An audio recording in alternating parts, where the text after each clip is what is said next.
everyone, and welcome back to Business English Desk, the podcast that makes English feel like a conversation, not a class.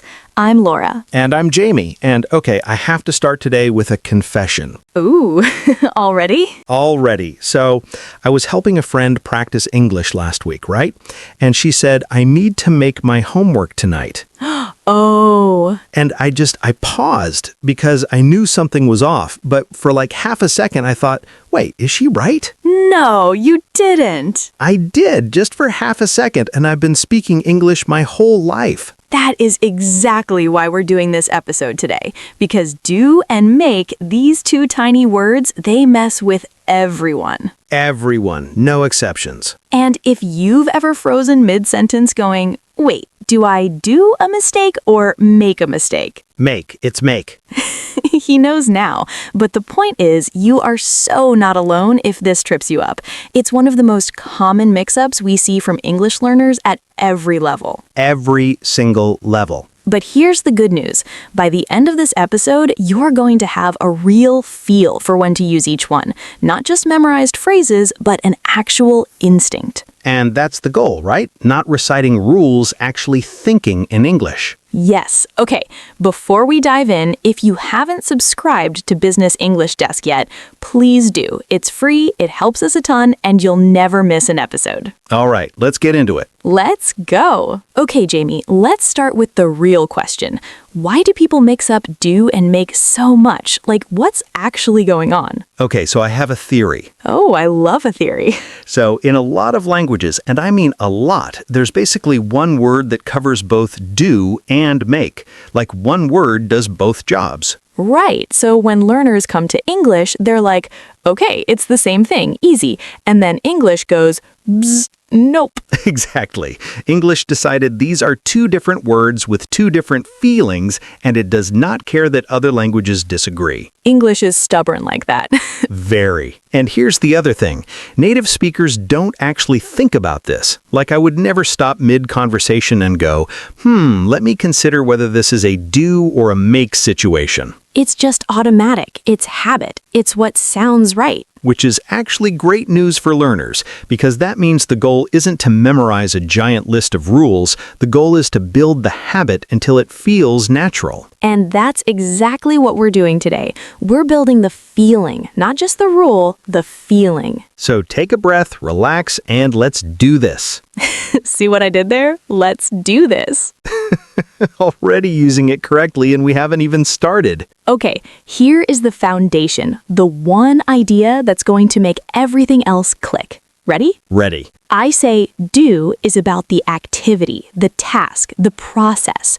You're focused on what you're doing, the effort, the action itself. And make is about the result. Something new appears at the end. You created something that wasn't there before. Say that again, Jamie. That's so good. With make, something appears that wasn't there before. That right there is the whole key. Let me give you a super simple example. You wake up in the morning and you cook eggs. What do you say? I made breakfast. And think about it. Before you walked into that kitchen, there was no breakfast. And after, boom, breakfast exists. Exciting! Something appeared. That's make. Now, after you eat that beautiful breakfast, what happens? Oh, the dishes. The eternal dishes, and you say, I have to do the dishes, because you're not creating anything. You're just doing the task, getting through it. The activity is the point. There's no new thing at the end. Just clean dishes and a sense of accomplishment. Barely. Okay, so quick mental trick. Ask yourself, is something being created here? If yes, make. If no, it's just a task or activity, do. Creation equals make. Task equals do. That's your compass. Write that down, stick it on your wall. Seriously. All right, let's really dig into do first. When we say do, we're usually talking about tasks, things you have to get through, things on your to-do list. Hence, to-do list. Even the name tells you. Oh my gosh, I never thought about that. Right? A to-do list is full of things you do. Okay, my mind is a little bit blown. Okay, so classic do phrases. Do your homework. Homework is a task. You're grinding through it. Nothing new is created. Well, maybe just stress. Unfortunately, yes. Do your job. It's your responsibility, your duty. You're carrying out the work. Do the laundry, another classic chore.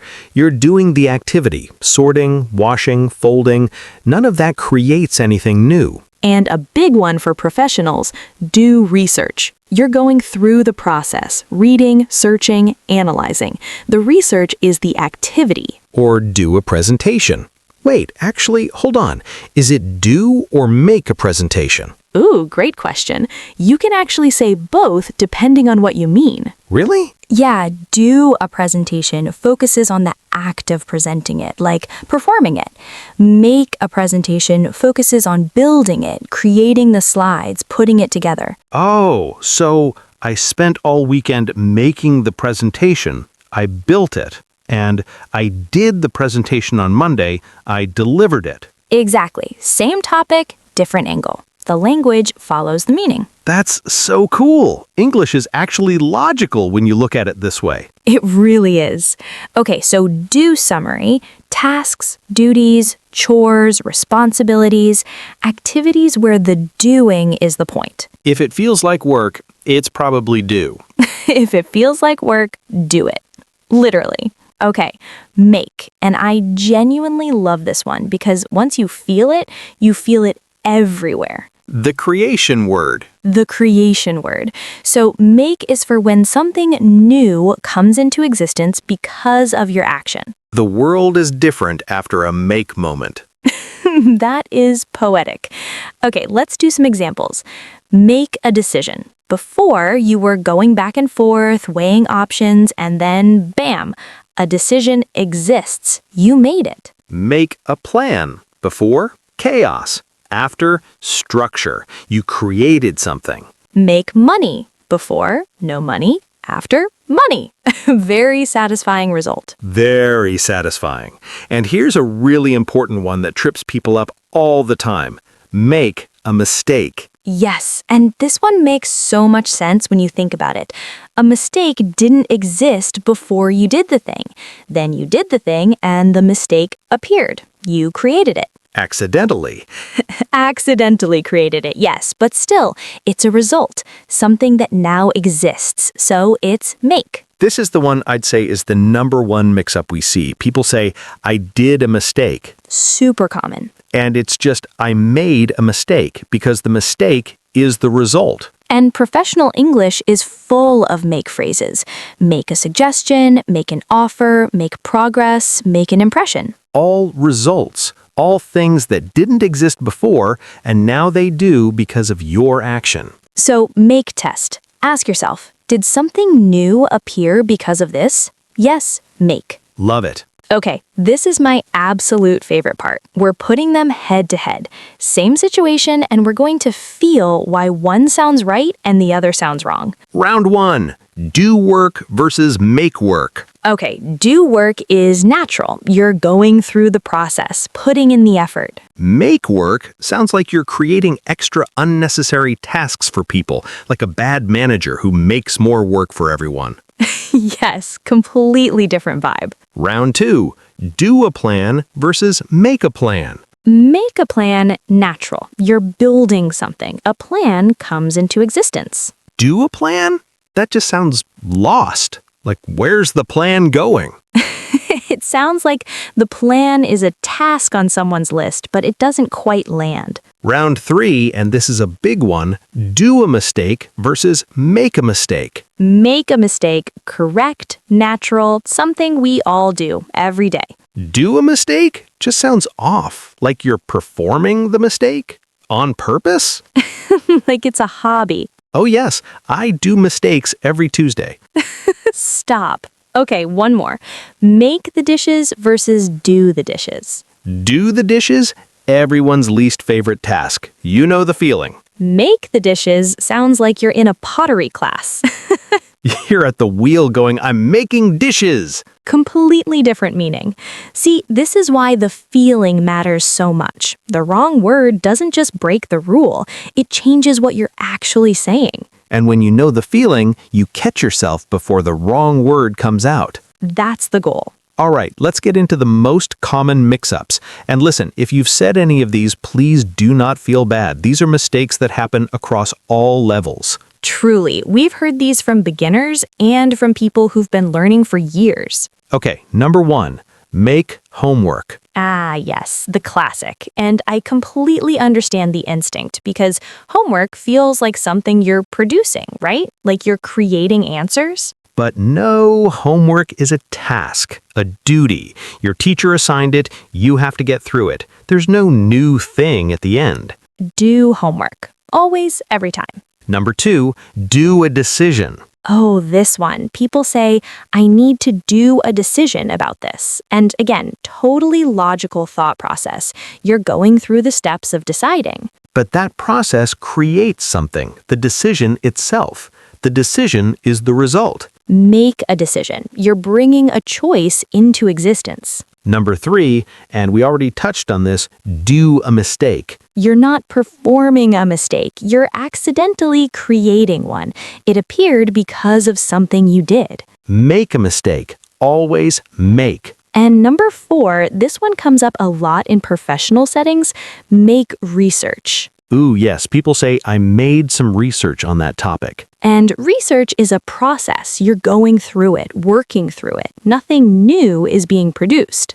Do research. Do your research before the meeting. Do a bit of research on the company. So do homework, make a decision, make a mistake, do research. Feel those? Say them out loud even right now. Seriously, say them out loud. It helps more than you think. Okay, enough analysis. Let's hear these in a real, natural conversation. Jamie and I are going to chat about our day, and I want you to notice every do and make that comes up. And don't stress about catching every single one. Just let it wash over you and notice the patterns. Ready? Let's go. Hey, Laura, how's your morning been? Honestly, pretty productive. I woke up early, made coffee, and then just sat down and did about an hour of focused work before any meetings. Oh, nice. Uninterrupted work time is so rare. Right? And I had a big proposal I'd been putting off, so I finally made a decision to just tackle it this morning. Good call. How'd it go? Pretty well, actually. I mean, I made a couple of mistakes in the first draft, had to go back and fix some numbers, but overall, I think it's solid. I always do my best work in the morning, honestly, before I have to do emails and sit in meetings. Oh, the meetings. Did you have that check-in with the new team today? I did, yeah. I had to do a bit of research beforehand because I wanted to make sure I had all the context, and then I made some notes during the call. Smart. How'd they seem? Really good. Sharp group. I think we're going to make a lot of progress this quarter. That's exciting. Okay, I have to go do the rest of my to-do list, but let's catch up later. Okay, let's unpack that real quick. Made coffee. Something appeared. Coffee. Make. Did an hour of focused work. Activity, process, task, do. Made a decision. A choice came into existence. Make. Made a couple of mistakes. Mistakes appeared. Unfortunately, make. Do emails. Sit in meetings. Activities, tasks, duties, do. Do research. Going through a process. Do. Made some notes. Notes appeared on the page. Make. Make progress. Results are building. Make. Every single one. Completely natural. No one was stopping to think about it. That's where you're headed, and you're closer than you think. Okay, listeners, it is your turn. We're going to give you some sentences with a blank, and you fill them in out loud. Say it out loud, even if you're alone. Especially if you're alone. No judgment, full commitment. Okay, number 1. Every morning I blank breakfast before I leave for work. Think, is breakfast being created? Does something appear? The answer is make. I make breakfast. Something yummy appears. Number 2, I really need to blank my homework before tomorrow's class.